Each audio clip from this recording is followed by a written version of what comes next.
वैज्ञानिक पद्धति का प्रयोग वह विज्ञान का सर्वप्रमुख तत्व है जिसके आधार पर ही किसी विषय को विज्ञान की श्रेणी के अंतर्गत रखा जा सकता है। विज्ञान की श्रेणी के अंतर्गत रखा जाता है।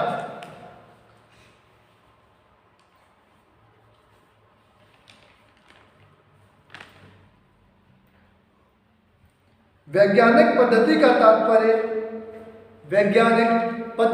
तात्पर्य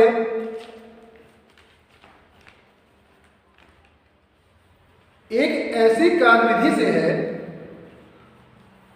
वैज्ञानिक पद्धति का तात्पर्य एक ऐसी कार्यविधि से है जिसमें पक्षपात रहित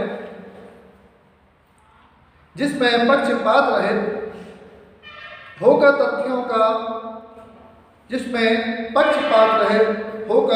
तथ्यों का उसी रूप से अध्ययन किया जाता है।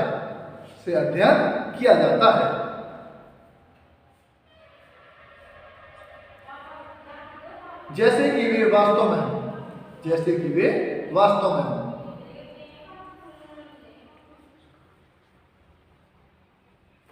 नंबर 2 डालिए। नंबर 2 तटस्थ अवलोकन। तटस्थ अवलोकन।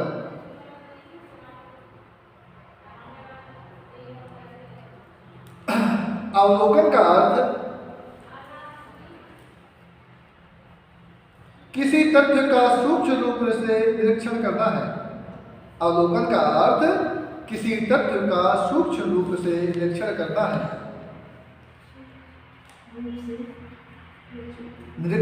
है। मतलब करीब बिल्कुल बारीक किसी चीज को अगर सोचा जाए, कहा जाए तो बारीक तरीके से उसको जांचना, परखना उसको, है ना। यह निरीक्षण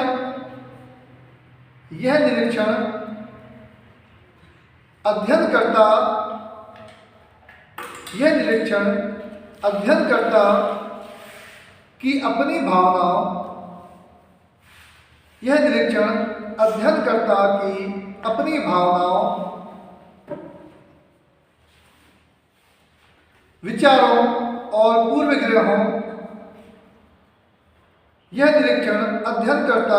की अपनी भावनाओं विचारों और पूर्वाग्रहों से बिल्कुल स्वतंत्र रहकर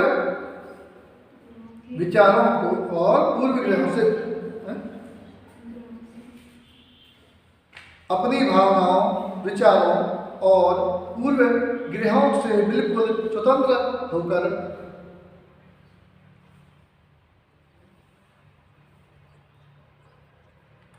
तटस्थ रूप से होना चाहिए।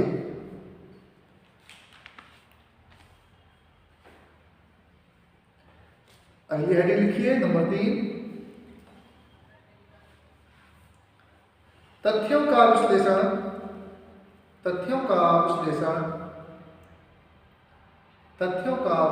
तथा वर्गीकरण।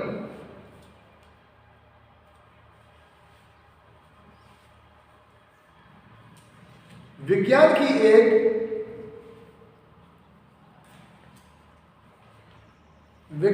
एक प्रमुख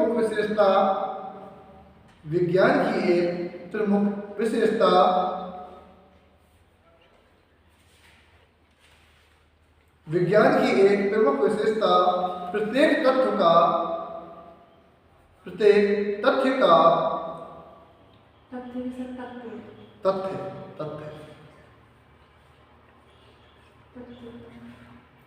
सावधानी से विश्लेषण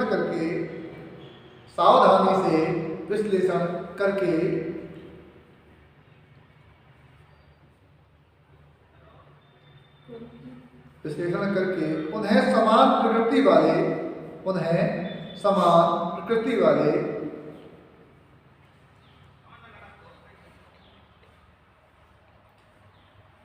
अनेक वर्गों में इस तरह विभाजित करना है। अनेक वर्गों में इस तरह विभाजित करना है।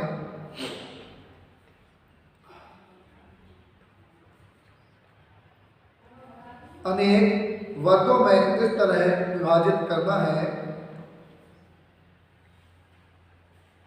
जिससे तथ्यों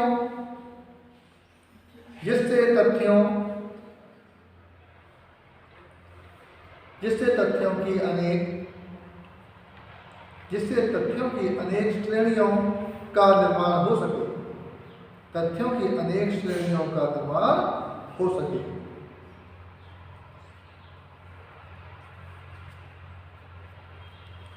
इस वर्गीकरण का उद्देश्य तथ्यों की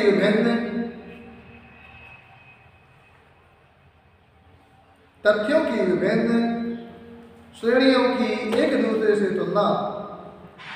उद्देश्य तथ्यों की विभिन्न श्रेणियों की एक दूसरे से तुलना करके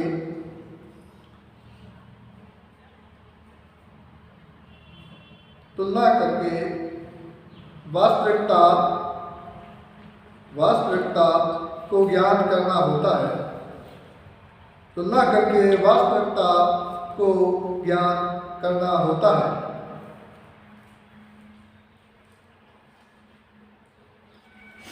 नंबर 4,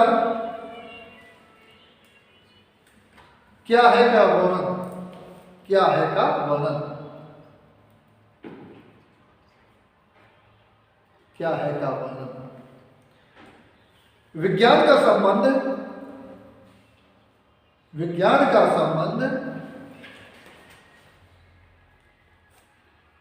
केवल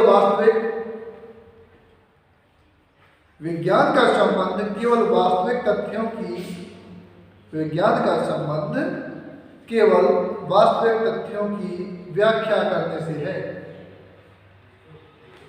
वास्तविक तथ्यों की व्याख्या करने से है।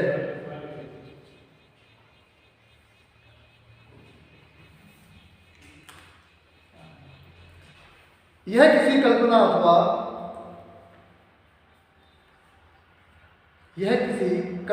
अथवा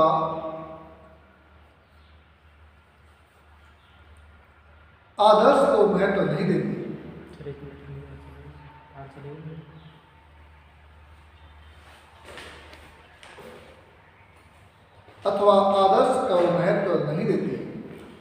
इसका संबंध क्या होना चाहिए। इसका संबंध क्या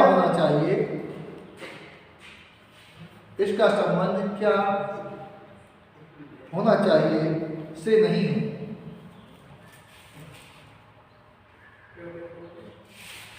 बल्कि यह तथ्यों की विवेचना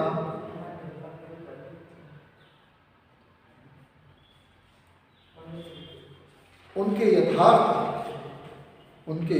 रूप में करता है।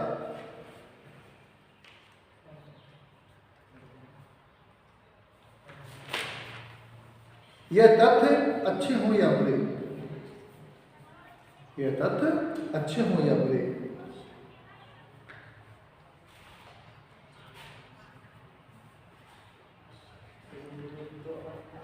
नंबर 5, कार्य कारण का संबंध। कार्य कारण का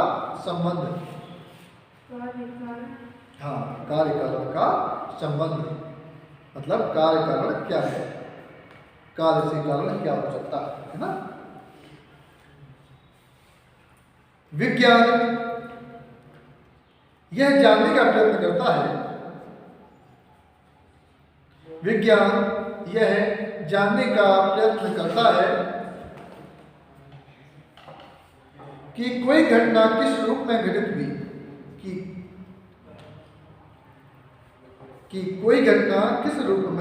घटित हुई।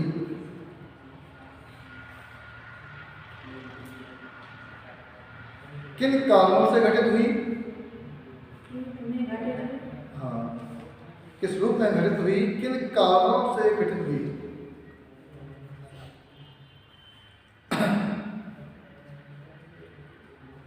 तथा विभिन्न क्षेत्रों पर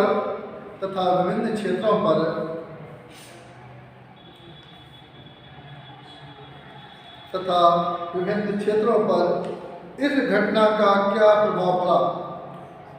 तथा विभिन्न क्षेत्रों पर इस घटना पर क्या प्रभाव पड़ा।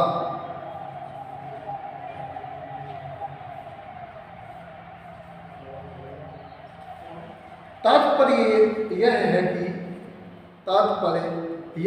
है कि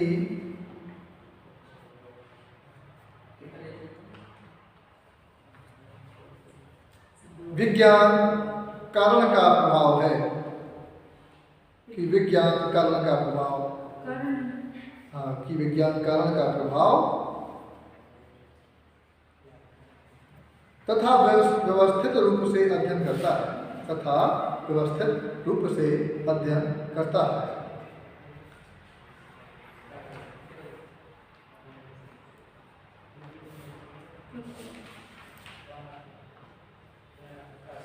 अगला है सामान्यीकरण।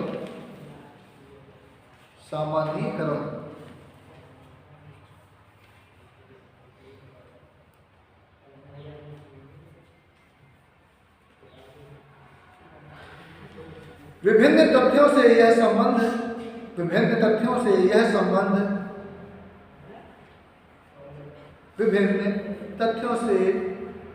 के सहसंबंध से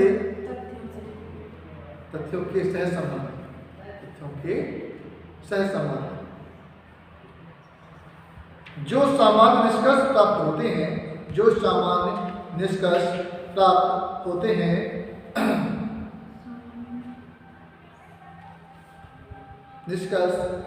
होते हैं उनके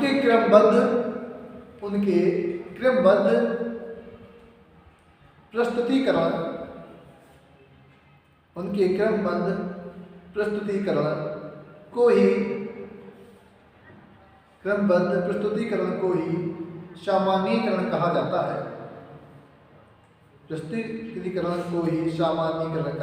है।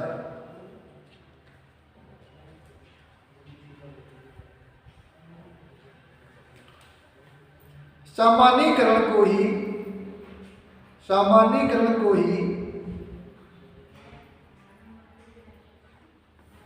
दूसरे शब्दों में वैज्ञानिक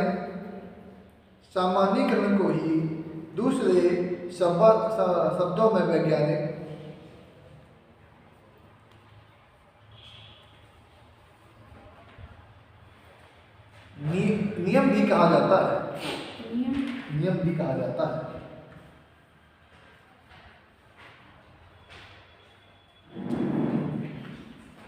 जिनके आधार पर भावी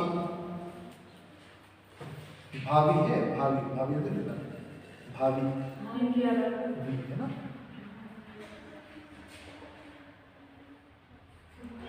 जिनके आधार पर भावी घटनाओं का अनुमान लगाया जा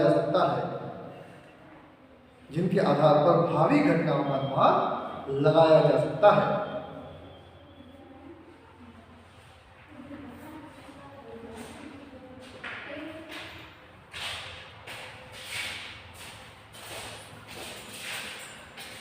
तथ्यों का वर्गीकरण तथा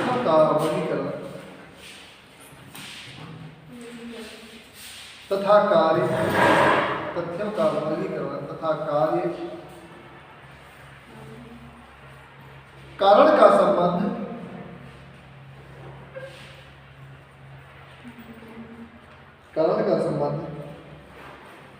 जितना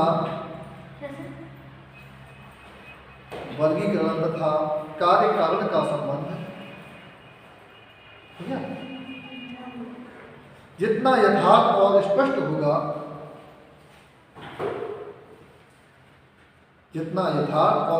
होगा,